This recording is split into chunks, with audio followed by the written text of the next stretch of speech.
What is probability and how is probability used in real life? Uncertainty is part of our daily lives. The weather reporter says it's sunny day today. Should I wash the laundry or bring my umbrella? There's 70% chance of rain today. He underwent 50-50 operation. It is unlikely that we are going to have a quiz today. It is unlikely that Team A would win the game. These expressions illustrate uncertainties.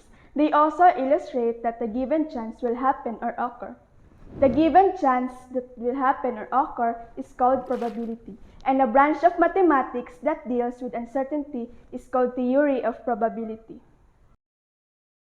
Probabilities are around us all the time, and as a result, people form a lot of intuitions about probabilities. At the same time, to make better decisions, often understanding probability theories can make us make even better decisions.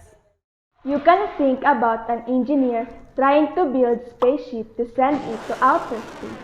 It's not that we want to send 1,000 of them and learn trial and error, which is waste of work.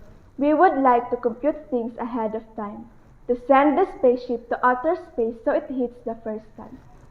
But it doesn't always work. We just try to reduce the chance we'll miss.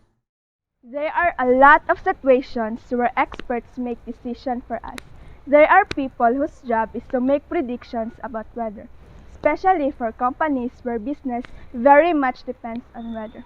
Think about a manager of a power plant who has to predict whether the electricity will be needed or not. Very much depends on how much wind there is. Other people who has to predict outcome and calculate probabilities of a certain outcomes is finance or people who works on banks, whose job is to pick companies to invest and to make decision whether to invest or not.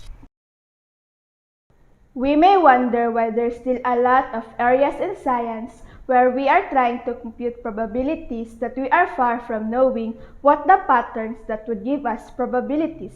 Example of this is weather, which is sometimes accurate or not, and earthquake, which still not have a good way of predicting.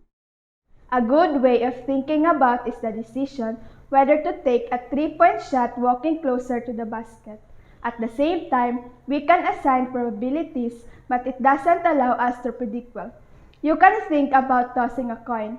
When you toss a coin, we would say probabilities of 50% it would come out tail or head.